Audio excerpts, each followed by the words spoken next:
Still struggle to astral project after months of trying? Let me guess what you've done. You read books, watched hundreds of YouTube videos, tried guided meditations and binaural beats. You've practiced for hours and hours and still nothing. You're starting to think maybe you just can't do it. Stop right there. You're not broken. You're not doing anything wrong. There is just one simple thing that keep you stuck and nobody talks about it. It's the place where you're trying to astral project. Today I'm going to show you how changing your practice location can unlock astral projection faster than any technique ever could. By the way, my name is Mark and I've been practicing astral projection for the past 3 years. This ability manifested in me in February 2022 when I traveled from Canada to Ukraine to visit my relatives and was caught in the middle of Russian-Ukrainian war. Since then, I've become fascinated by this phenomenon, researching it extensively and seeking ways to master it and have more astral experiences. On this channel, I share my findings, practices and vital information that can help you achieve your first astral projection or improve your technique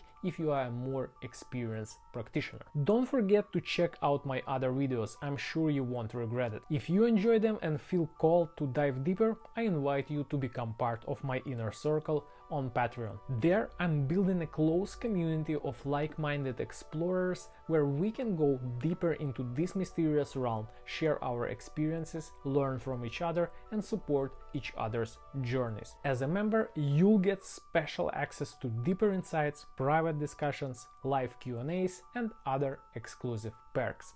Plus, your support directly helped me keep this channel alive and found further research into the astral world. In today's video will be another cheat code that can grant your first astral projection. Specifically, we'll talk about locations where we astral project and the hidden influence they carry. When I talk about places, I don't mean pagan altars or ancestral shrines in your room. I'm talking about actual geographical locations that can be found in your area or nearby. In this video, I want to explore 3 different locations where I've had the chance to astral project, each marked by its own unique characteristics. For each location, I'll share additional research findings that can be helpful for your practice. Your comments, remarks, and ideas on what you will hear are not just welcome, they are essential. With that being said, let's dive straight into it. I divided my experiences into 3 distinct categories. Location number 1, the urban setting,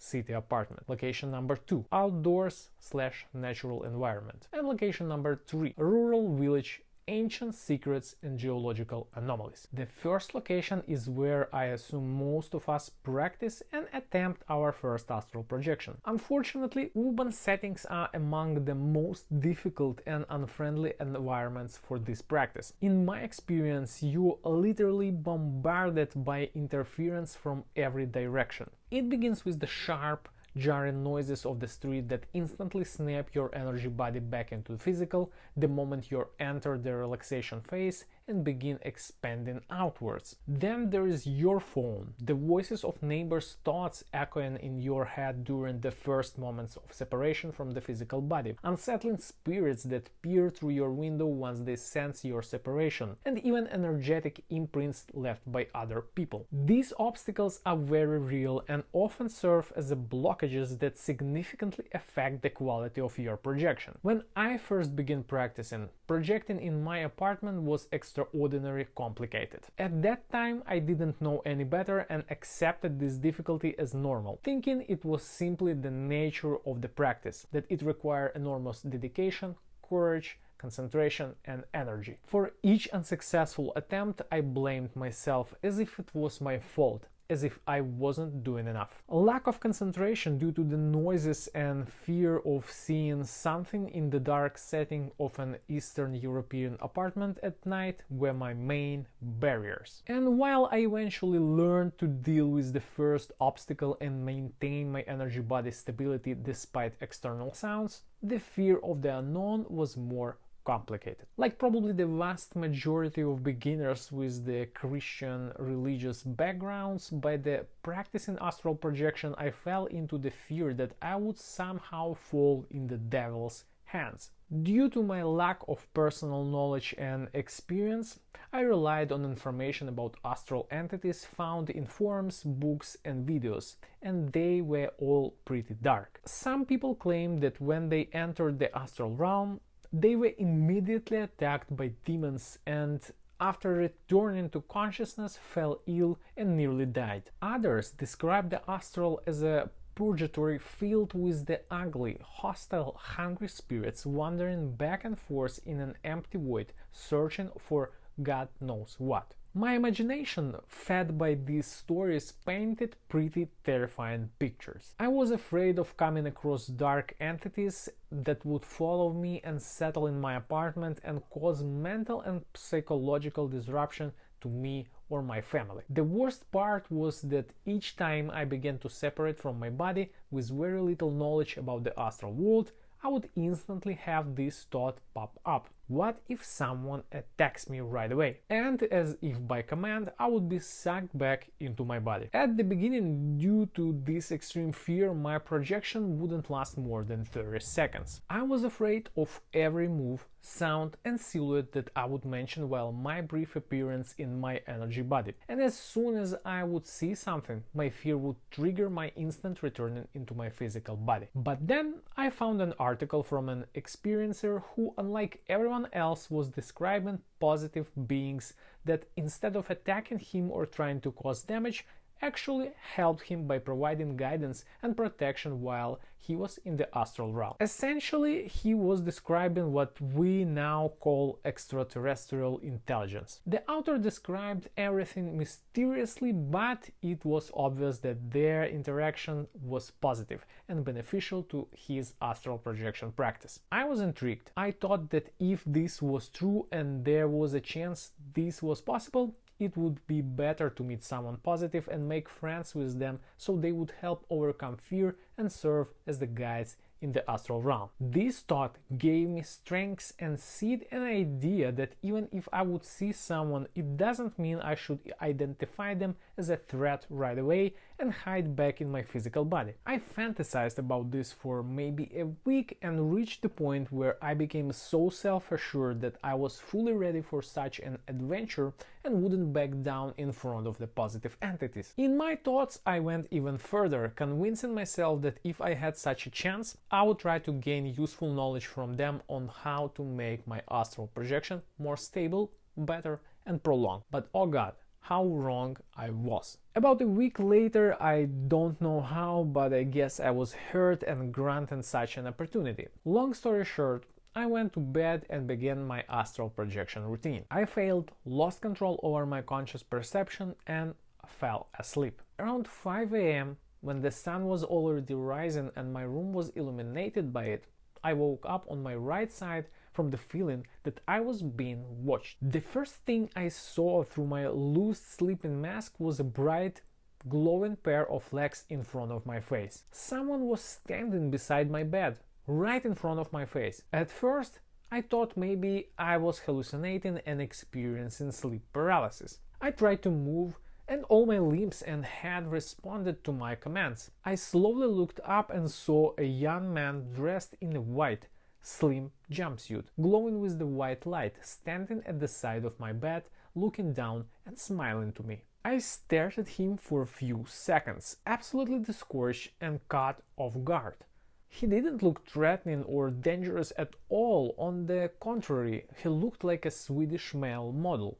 But it all didn't make sense for me. All I knew at that moment was that I had been practicing astral projection the night before, and now I was seeing this glowing person in my room smiling at me. Something must have gone wrong. Immediately, despite being able to move, I convinced myself it was sleep paralysis. I need to point out that I had never experienced sleep paralysis before. I had only read about people who experienced it. So I accepted the idea of paralysis and decided that if I close my eyes, the vision might go away. And it worked. The Swedish male model intruder was gone, but he took my self-confidence with him. After that case, I became even more afraid to meet someone right after separating from my body, especially in my room. And guess what? Since then, I began meeting someone almost every time. Unconscious projections of upstairs, neighbors falling down from my ceiling, creepy ghosts crawling into my room through my balcony, shadow or bright transparent figures walking through my corridor, and even my own cat freaked me out to death. It all became a major problem in my practice. Fear grew and began carving into my subconscious, eventually preventing me from even lifting my energy body. Instead of progressing, I began to slowly roll back. From a neurological perspective, what I experienced made perfect sense.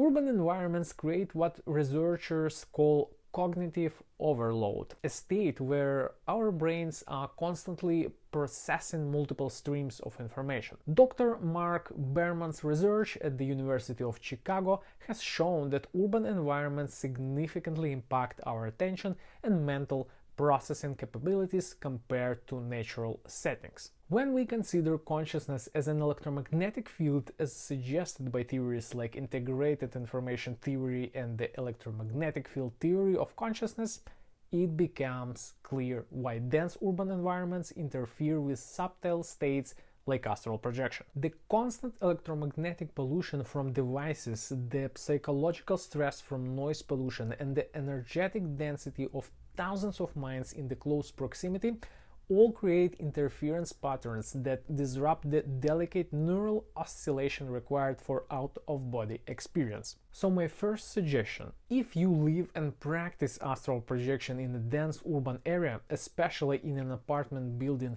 in a big city, make sure you overcome the fear of meeting someone. The chances are pretty high that this can happen even in your first astral projection. You need to accept it. It's simply the reality of living in a dense area. The astral realm will be as dense as physical reality, if not more so. It's the same as meeting people in physical reality, where someone can be pleasant but someone else will be absolutely not and will act accordingly. Imagine encountering a drug addict in the astral realm, where all emotions, desires and instincts are multiplied tenfold, while the fake masks of kindness and morality is completely gone. It's quite a show, I would say. If you're afraid, conquer your fear first, because if you're practicing astral projection in an urban setting, you will see some scary unpleasantries that won't necessarily be able to cause real harm to you. However, fear can harm your practice and prevent you from achieving the desirable result. Your subconscious will simply protect you and work as a fuse that prevent you from being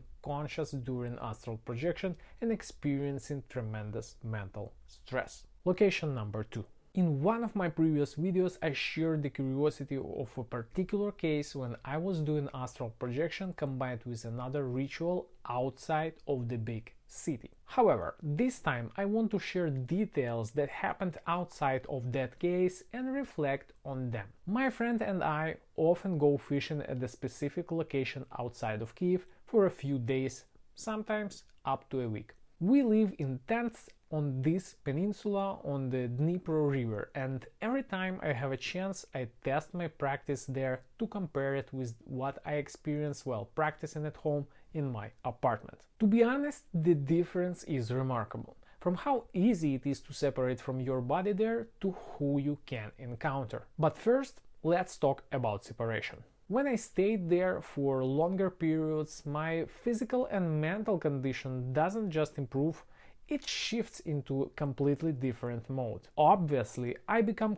calmer and more relaxed. My mind shifts from pressure and multitasking to a more focused, measured, one thought at a time mode that doesn't provoke the internal dialogue that's so crucial to be stopped when you're trying to lift off from your body. Let me draw your attention to this because it's tremendously important. The internal dialogue works as an anchor that holds your reality together by constantly describing it to you in your thoughts. In other words, your consciousness is held inside your physical body by this mechanism. It constantly talks to you, describing what you see and linking it to your physical body sensations.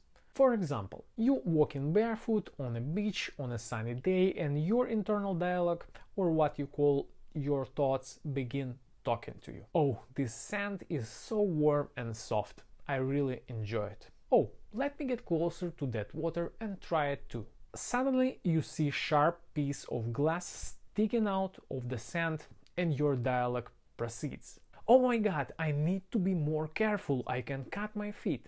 It would be unpleasant and painful, plus I can infect myself with something. I'm curious, does my medical insurance cover such cases? If not, should I change my insurance plan? I wonder how much it costs now. And this dialogue is endless.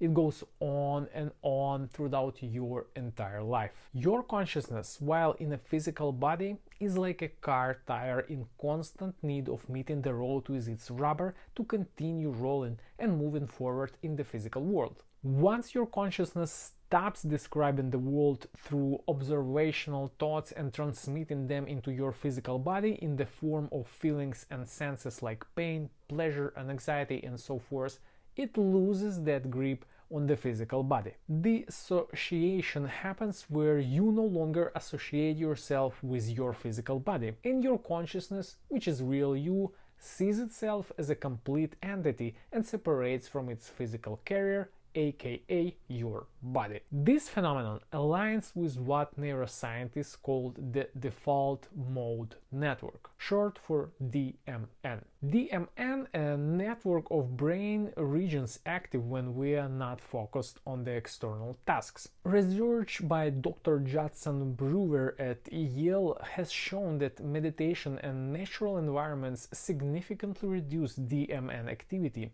which correlates with decreased self-referential thinking and ego dissolution, exactly the conditions needed for astral projection. If you ever feel while practicing at home that your thoughts are taking over and you can't control them, try doing your astral projection outside the big city at least once, just so you can compare and gain self-confidence. And you'll realize there's nothing wrong with you. It's the place and the stress that comes with it that overwhelms your consciousness with hundreds of different problems, responsibilities, and choices you needed to make each day from the moment you wake up. Also, keep in mind that sometimes when you are practicing astral projection or deep meditation in a big city surrounded by thousands of other people who also have their own problems and stresses, you can occasionally tune in and pick up thoughts that aren't yours.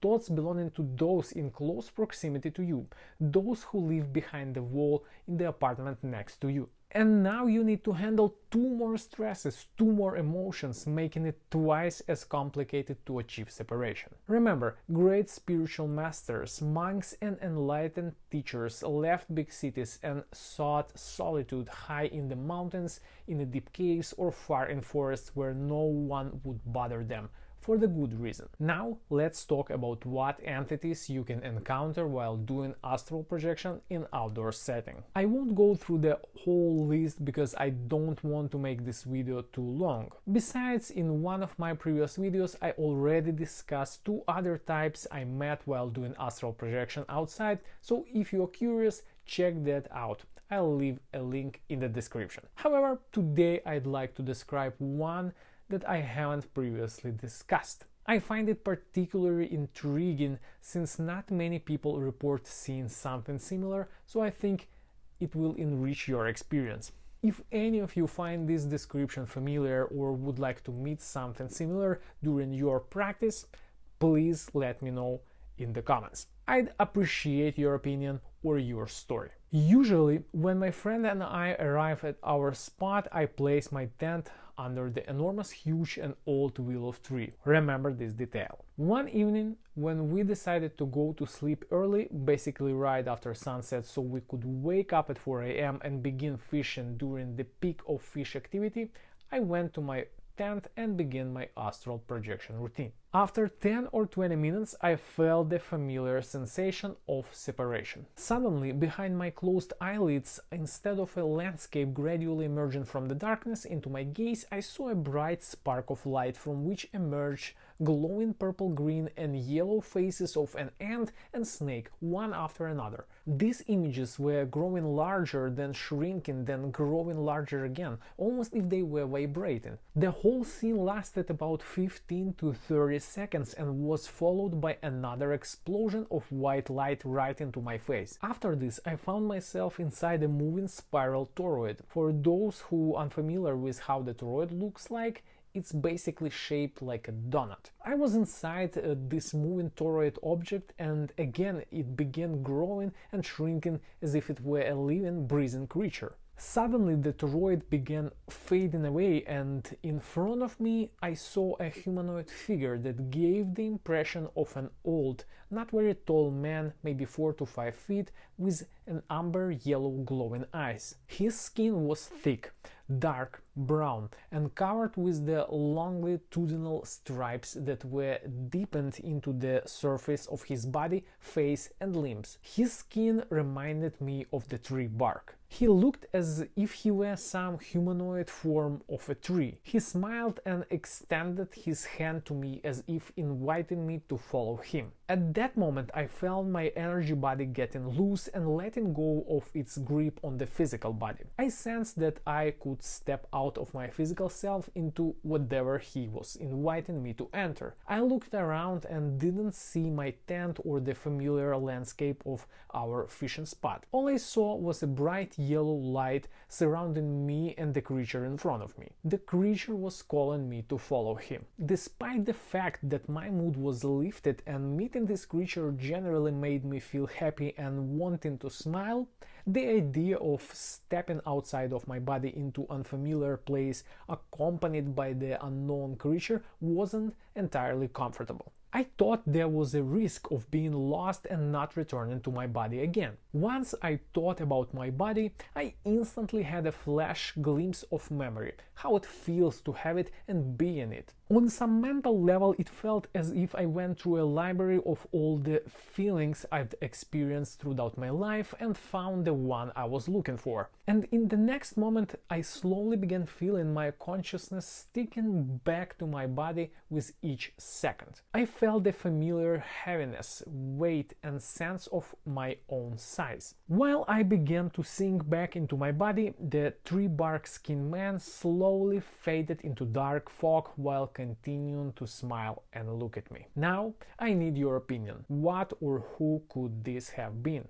Let me know in the comments. Meanwhile, I'll share my speculation on this. What I found on the web, the way the experience unfolded at the beginning with all these snake and ant hands and the toroid, strongly reminds me of description of the beginning of the DMT ayahuasca trip. People who tried DMT often report seeing serpents and insectoids. Most reports I found claim these images are visual representation or symbols of things like Kundalini energy rising for the serpent and hidden knowledge or superiority of intellect over the emotional side of the ego for the ant head. I must confess that prior to lying down in my tent and beginning my astral projection, I did a breathing technique, a short form of Kundalini meditation, so I could evoke and better feel my energy body. I guess it makes sense why I saw the serpent. Meanwhile, the ant head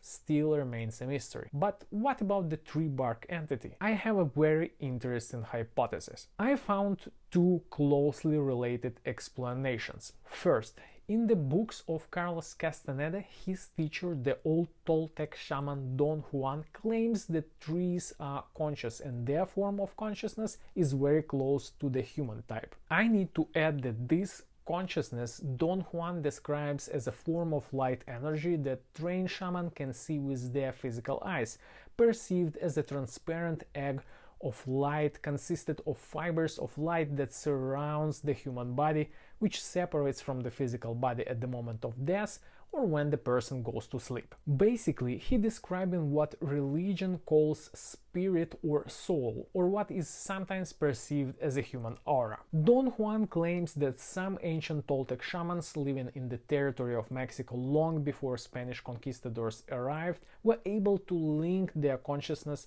this energy field surrounding the human body, with the field emanating from trees throughout what we would call meditation today. In this linked state, they would learn from the tree by traveling into the lower world. Please don't mistake this with hell. There was no concept of hell before the Spaniards came and brought Christianity. He also claimed these shamans could form long-lasting friendships with their chosen trees, and when the time came for the shaman to leave our world, they would take the consciousness of their tree friends with them. Taking into account that my tent was placed under the old willow tree, I was so close to the trunk that my head was basically laying on the tree's roots. Maybe at the moment of separation from the body, what happened was exactly this synchronization of two consciousness described by Don Juan, resulting in such a visual. What do you think? But hold on, here's the second thing. In Slavic folklore, there is a forest spirit called Leshy, which basically means one who lives in the forest.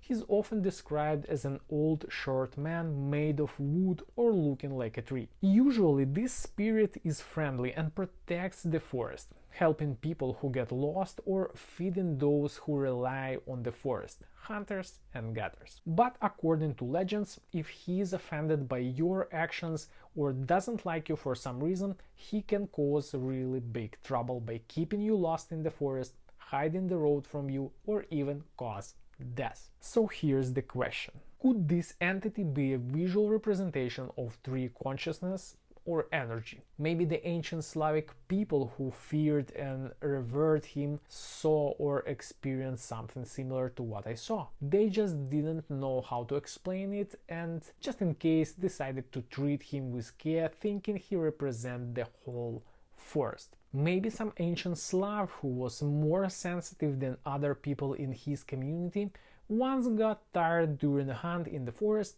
decided to take a nap under a tree, saw the same visual representation, was so fascinated that he thought it was a forest spirit, told his friends, and the story started rolling, eventually turning into the folklore. Modern research into plant consciousness and the wood wide web, the fungal networks connecting forest ecosystem, suggests that trees do indeed communicate and share information in ways we are only beginning to understand.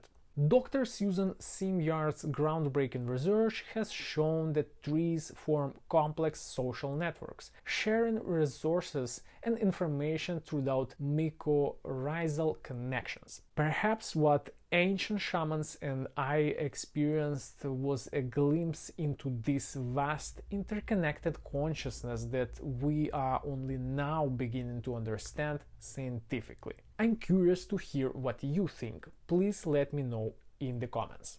Location number 3. This location is the most fascinating and unbelievable of all of 3, and in my opinion, such information is priceless. I'm giving it to you for free in the hope that it will become another building block in your road to the incredible world of astral projection. Keep in mind that stories about such places, especially in ancient times, for example among Egyptian priests or shamans of both Americas, would be kept in tremendous secrecy and passed down from generation to generation only by the word of mouth and only among the initiates. Even now, groups like the Illuminati, Freemasons and other secret societies guard such secrets, often at the cost of their own lives. So appreciate it and try to extract maximum value from it. This place I'll share now is located in the outer reaches of Kyiv,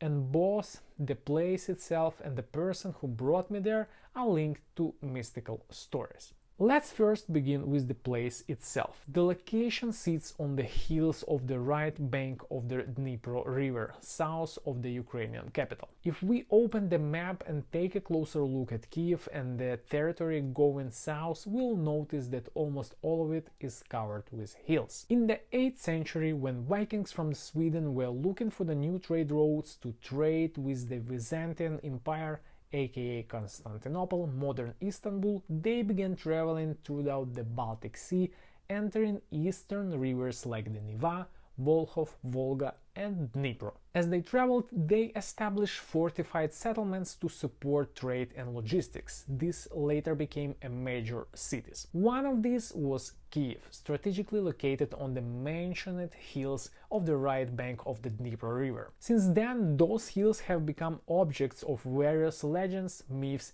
and mysteries. The first to recognize the mystical powers of the place were pagan priests who marked them by creating numerous temple grounds, altars and idols throughout this territory. Some places are still functional and have these idols in place even today. Some pagan worshippers come to these ancient sites to honor the early Slavic gods. For example, each year at the summer and winter solstice, if you go there, you will find people gathering, conducting rituals and celebrating. But let's return to the history. Later, in the year 988, after Rus was baptized into Christianity, the first Orthodox monks, who also recognized the mystical potential of these hills, began creating handmade caves and underground tunnels. These were utilized as places where they could stay private and practice their communication with God. They would stay in those caves sometimes for months without food or sunlight, constantly praying and bringing themselves to the point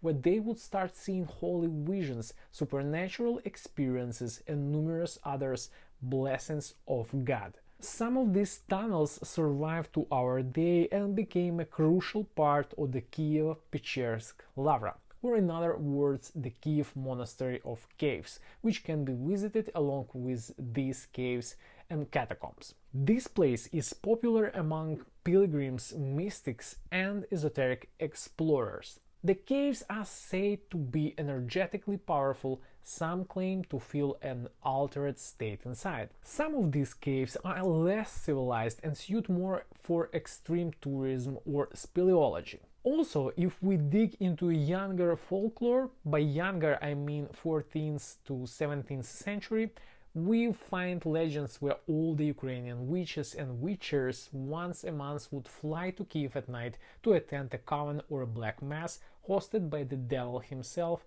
or some other dark forces on these famous hills. As you can see, the place has ancient history and is covered with the mysticism, pilgrimage, legends, stories and fears, and I haven't told you even half of them. But let's continue with the story of what happened there and why it is so important. In the summer of 2023, a friend of mine whom I work with on a giant ocean cargo carrier, ships and knew from our times as cadets in Marine Academy, invited me to his house to celebrate his birthday. The house where he lives with his family is in one of the small villages scattered throughout the territory of these mentioned hills. The whole village is built in a narrow valley and goes from its bottom all the way up to the plateau on both sides, consisting of maybe 50 to 70 houses. The land where my friend built his house is on the top edge of the valley,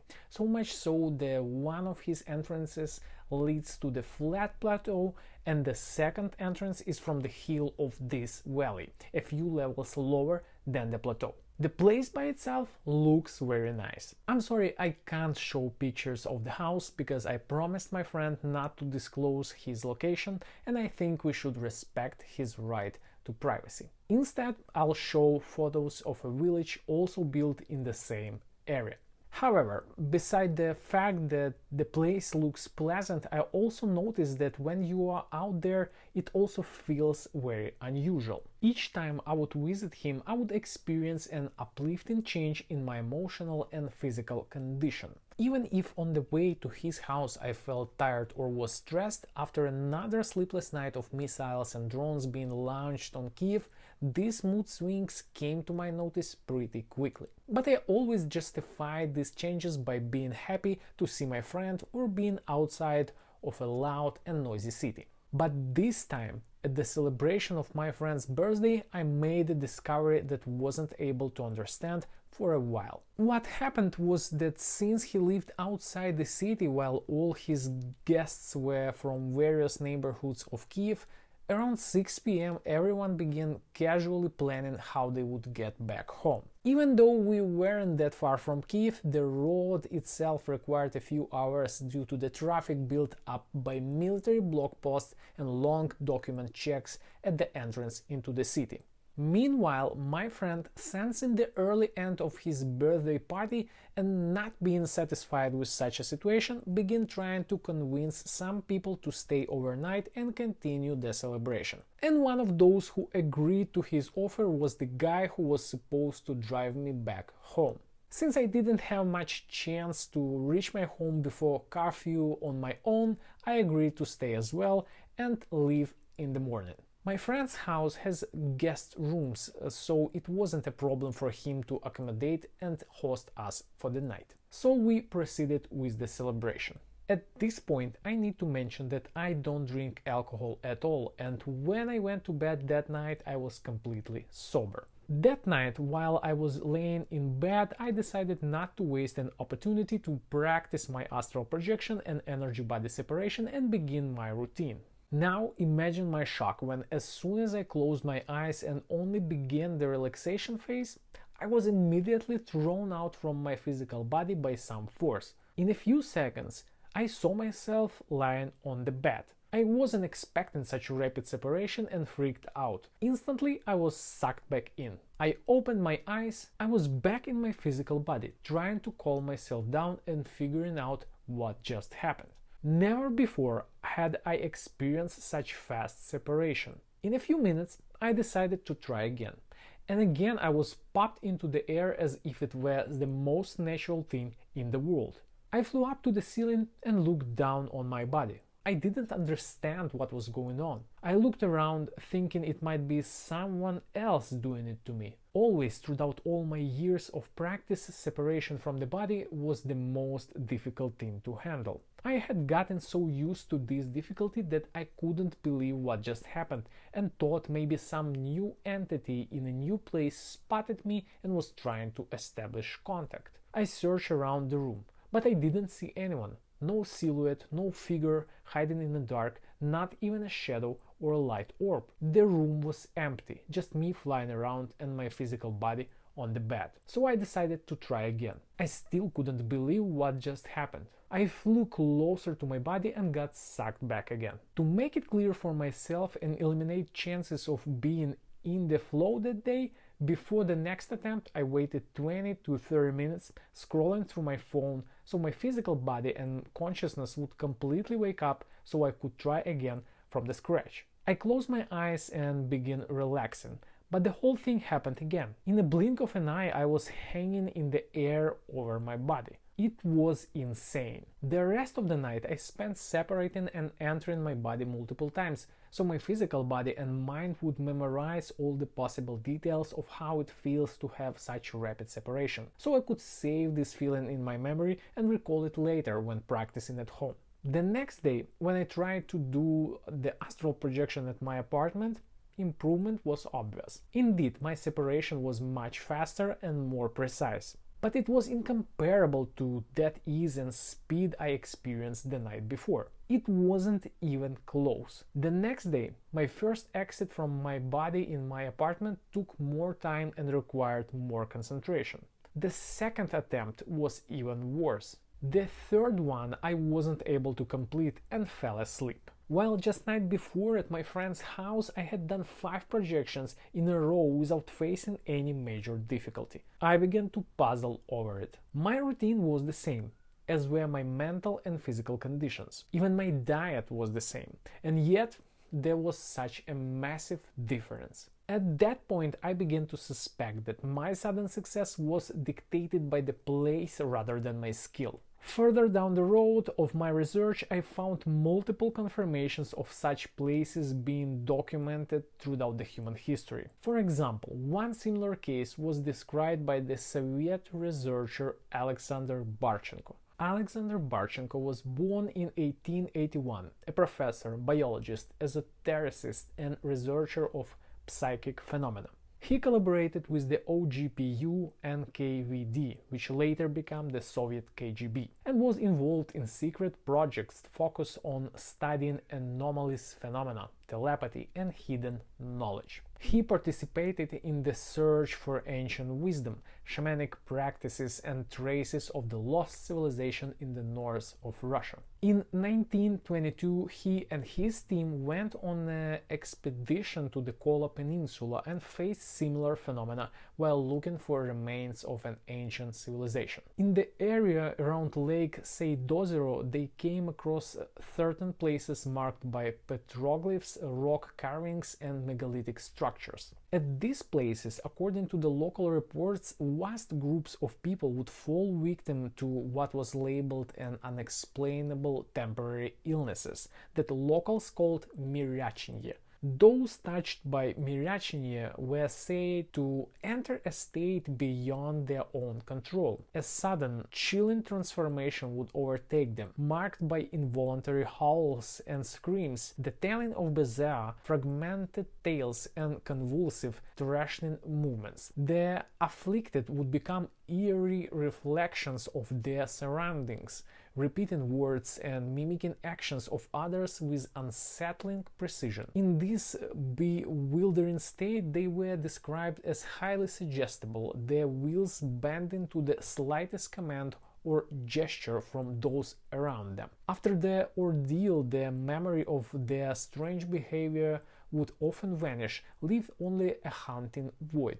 Alexander Barchenko's team experienced these strange phenomena firsthand. At some point, the expedition came across a cave that local shamans considered sacred, a place where only the most powerful spiritual practitioners dare to venture. According to diary entries from one of the participants, despite explicit warnings from the local shamans not to enter the cave, the team decided to explore it anyway. The first few people who descended immediately fell into epileptic seizure, while those remaining outside experienced unexplainable waves of horror and panic that seems to emanate from the cave itself. According to the local shamans, only those considered the most powerful could descend into that cave to conduct rituals, receive visions, or access other forms of spiritual communication. Unfortunately, we may never know the full details of what they experienced there. In the years following the expedition's end, all participants were systematically arrested on various charges and eventually executed. Alexander Barchenko's diaries, along with those of his team members, were confiscated and remain classified to these days. Chilling and intriguing, isn't it? What we are seeing here isn't magic, it's physics we're only beginning to understand. These extraordinary effects that humans experience in such places, while considered paranormal by most, represent compelling evidence that we are sensitive, even fragile components of the vast ecosystem we call Earth. Modern geophysics has identified what researchers call geological anomalies as natural faults in the Earth's crust that emit higher levels of electromagnetic radiation, infrasound, and other subtle energies compared to typical locations. Dr. Michael Persinger's research at the Laurentian University demonstrated that specific electromagnetic field patterns can trigger profound alternations in consciousness, including out-of-body experiences, mystical visions, and heightened psychic phenomena. These places function as the natural consciousness amplifiers. When humans encountered such enormous concentrations of electromagnetic energy, it inevitably affects our emotional, physical, and mental states. The pineal gland, our brain's primary magnetoreceptor, becomes hyperactivated in these environments, potentially explaining the rapid astral projections I experienced and the intense reactions documented by the Barchenko's team. What's fascinating is that indigenous cultures worldwide have independently identified these same geological hotspots as secret sites. They didn't need modern instruments to detect what our scientists are only now measuring. They felt it directly throughout their consciousness. This brings us to the most important question.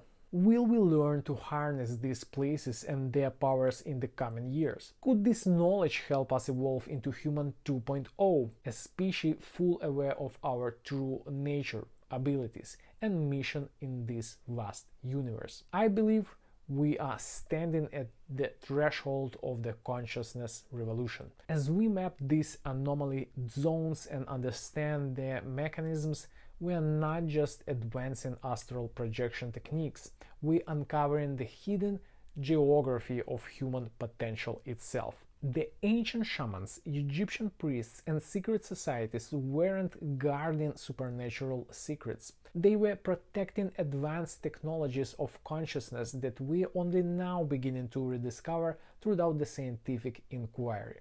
Now I want to hear from you. Have you encountered paranormal places in your area? Perhaps there are secret sites, ancient ruins, or simply locations that feel different near where you live.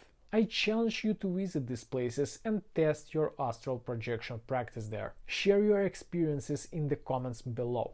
Tell me about any unusual location you discovered and whether they enhance your practice. Did you experience faster separation, clearer projection, or encounters with the entities? Your observation could be the missing piece in mapping humanity's consciousness potential. Remember, every great discovery in human history begins with someone brave enough to venture into the unknown. These places are calling to us not as the supernatural phenomena, but as laboratories for human consciousness evolution. Don't forget to subscribe for more explorations into the hidden science of astral projection. Like this video if it opened new possibilities for your practice, and join our growing community of consciousness explorers on Patreon. Together, we are not just learning to astral project, we are pioneering the future of human awareness itself. See you in the next video.